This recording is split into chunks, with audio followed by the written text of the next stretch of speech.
தன்னோட குருவோடு ஆணைப்படி வேதாளத்தை பிடிச்சி தூக்கிட்டு வந்த விக்ரமாதித்தன் திரும்ப திரும்ப வேதாளம் கேட்கிற கேள்விக்கு பதில் சொல்ல வேண்டியதா போச்சு. அதனால வேதாளம் அவன்கிட்ட இருந்து தப்பிச்சு திரும்பவும் புளிய மரத்துல ஏறி உட்காந்துக்கிடுச்சு. அந்த வேதாளத்தை திரும்பவும் தன்னோட தோளுல தூக்கிக்கிட்டு தன்னோட குருவை பார்க்க போனாரு விக்ரமாதித்தன். அப்பதான் வேதாளம் இன்னொரு கதையை சொல்ல ஆரம்பிச்சுச்சு. ஒரு ஊர்ல ஒரு பேரரசர் வாழ்ந்துகிட்டு வந்தாரு. அவரு ரொம்ப நல்லவரா இருக்கிறதால நாட்டுல இருக்கிற எல்லா மக்களுக்கும் நல்லது செஞ்சு எல்லாரையும் சந்தோஷமா வச்சுக்கிட்டாரு. அவருக்கு ஒரு அன்பான மனைவி இருந்தாங்க. இருந்தாலும் அவருக்கு ஒரு மிகப்பெரிய குறை இருந்துச்சு. கல்யாணமாகி ரொம்ப வருஷம் ஆகியும் அவருக்கு குழந்தை இல்லாமலே இருந்துச்சு. தனக்கு குழந்தை வேணும்னு நினைச்ச அரசர் நாட்டில் இருந்த எல்லா கோவிலுக்கும் நிறைய தானம் வழங்க ஆரம்பிச்சாரு.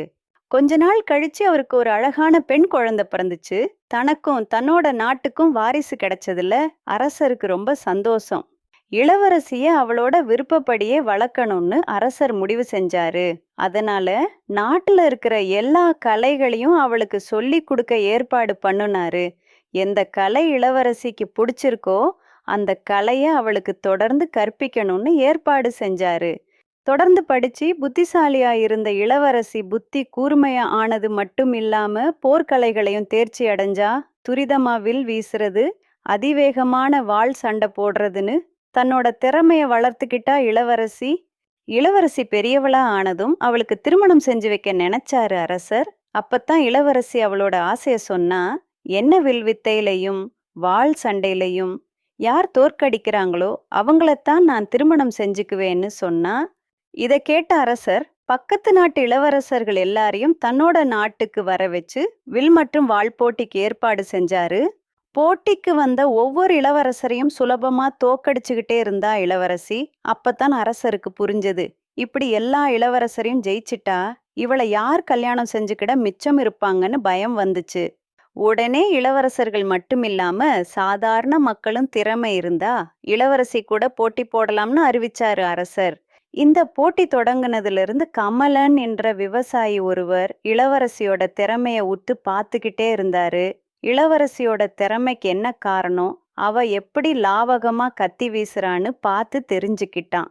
அது மாதிரியே பயிற்சி செஞ்ச கமலன் இளவரசியோட மோதிர அளவுக்கு திறமைய வளர்த்துக்கிட்டாரு.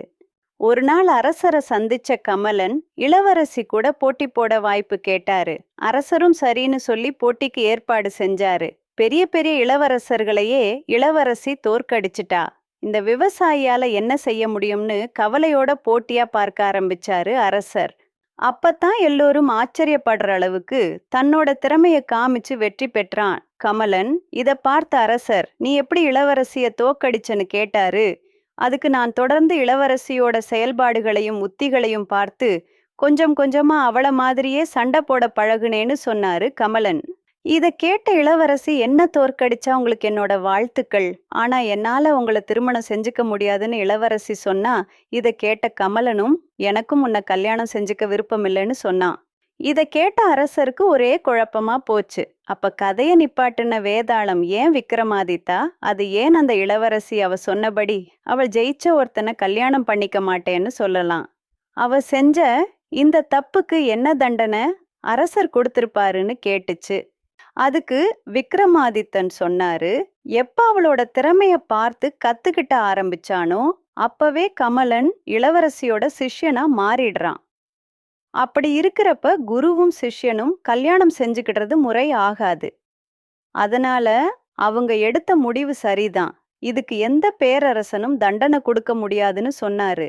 ஒரு வழியா விக்ரமாதித்தனை குழப்பி அவன் வாயிலிருந்து விடைய வர வச்ச வேதாளம் திரும்பவும் முருங்கை மரத்துல ஏறிக்கிடுச்சு. தன் முயற்சியில் சற்றும் தளராத விக்ரமாதித்தன் வேதாளத்தை பிடிக்க மீண்டும் புளிய மரத்தை நோக்கி சென்றான்.